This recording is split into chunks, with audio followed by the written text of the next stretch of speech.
Assalamualaikum warahmatullahi wabarakatuh. Terima kasih sudah mengklik video ini. Perkenalkan, nama saya Desdianti dari kelas 1 Perbankan Keuangan 2 dari Politeknik Negeri Balikpapan. Pada video ini, saya akan membandingkan rasio keuangan dari perusahaan-perusahaan yang bergerak pada sektor perdagangan, jasa, investasi dengan subsektor jasa komputer dan perangkatnya. Perusahaan itu ada perusahaan AS, perusahaan MT, juga perusahaan ML. Rasio keuangan yang akan saya bandingkan yaitu ada rasio ROE, DER, dan juga dividend yield. Apa sih ketiga rasio itu? Mari kita bahas sama-sama. ROE atau panjangannya adalah Return on Equity. Apa sih Return on Equity itu?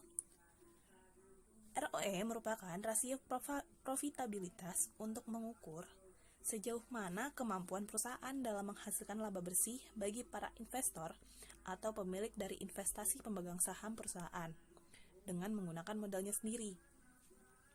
ROE ini diukur dalam persen, dan jika semakin mendekati 100%, maka akan semakin bagus. ROE yang bernilai 100% menandakan bahwa setiap Rp1 ekuitas pemegang saham dapat menghasilkan Rp1 dan dari laba bersih perusahaan.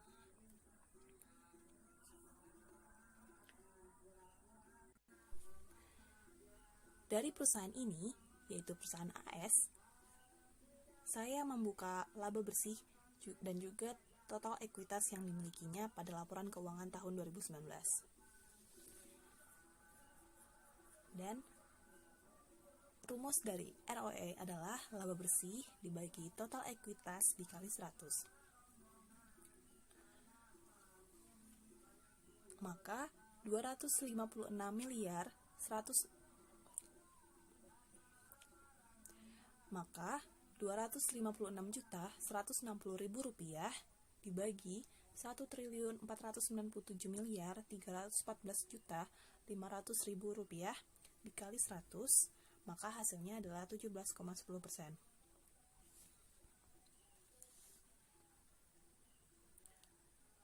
Lanjut, setelah kita menghitung ROE, kita bandingkan dengan perusahaan MT dan juga ML. Pada perusahaan AS, ROE-nya adalah 17,10%, pada perusahaan MT, ROE-nya 17,01%, pada perusahaan ML, ROE-nya adalah 15,27%. Yang mana tadi sudah kita ketahui bahwa semakin mendekati 100%, maka artinya semakin bagus, di mana artinya perusahaan akan menghasilkan Rp1 dari laba bersih perusahaan. Jadi, jika kita bandingkan di sini, maka pemenangnya adalah perusahaan AS. Lanjut, kita akan menghitung debt equity ratio atau DER. Apa sih DER itu?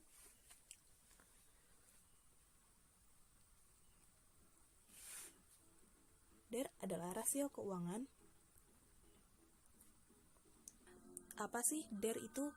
DER atau debt equity ratio adalah rasio yang membandingkan jumlah hutang terhadap ekuitas. Rasio ini sering digunakan para analisis dan para investor untuk melihat seberapa besar hutang perusahaan jika dibandingkan ekuitas yang dimiliki oleh perusahaan atau para pemegang saham. Semakin tinggi angka dari DER, maka diasumsikan perusahaan memiliki resiko yang semakin tinggi terhadap likuiditas perusahaannya.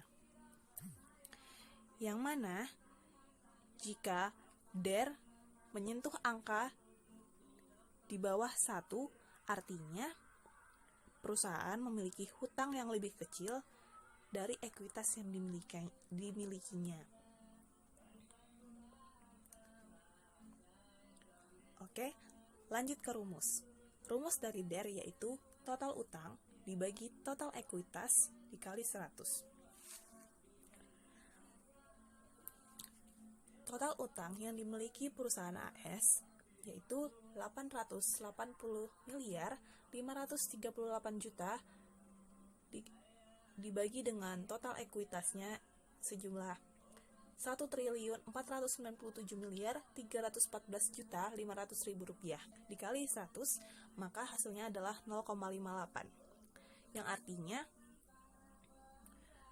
perusahaan AS mampu memenuhi likuiditas perusahaannya. Mari kita bandingkan dengan perusahaan lainnya. Setelah kita hitung, DER dari perusahaan AS adalah 0,58, sedangkan perusahaan MT 1,23 dan juga perusahaan ML 1,26. Yang artinya semakin rendah frekuensi dari DER, maka semakin baik. Jadi, jika dibandingkan dengan perusahaan MT dan juga perusahaan ML, maka perusahaan AS masih lebih unggul.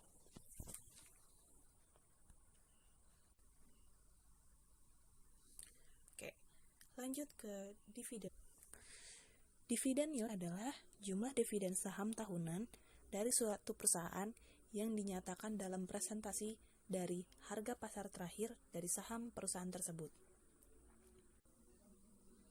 Yang mana rasio dividen ini adalah rasio keuangan yang membandingkan jumlah dividen tunai yang dibagikan ke pemegang saham dengan harga saham. Yield digunakan oleh investor untuk menunjukkan bagaimana investasi mereka menghasilkan arus kas dalam bentuk dividen atau kenaikan nilai aset oleh apresiasi saham. Dividend yield dapat kita hitung dengan menggunakan rumus DPS atau dividend per share dibagi market price dikali 100, yaitu 25 dibagi 800 dikali 100, maka hasilnya 3,13%. Lanjut, kita bandingkan dengan perusahaan lainnya, yaitu perusahaan AS memiliki presentasi dividend yield sebesar 3,13%, perusahaan MT 2,43%, serta perusahaan ML 11,50%. Yang mana bisa kita lihat di sini bahwa perusahaan ML lebih unggul karena membagikan atau membayar dividen yang besar kepada investornya. Sedangkan dua perusahaan lainnya lebih rendah persentase pembagian hasil dividennya. Nah, setelah kita bandingkan ketiga perusahaan tersebut yang bergerak dalam sektor perdagangan jasa investasi pada jasa komputer dan perangkatnya, akan lebih menguntungkan apabila kita menanamkan dana kita untuk investasi pada perusahaan AS. Nah, return on equity yang lebih besar dan rasio DER yang lebih kecil dibandingkan dua perusahaan lainnya.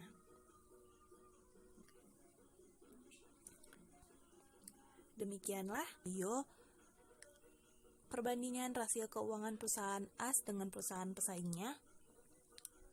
Terima kasih telah menyaksikan. Wassalamualaikum warahmatullahi wabarakatuh.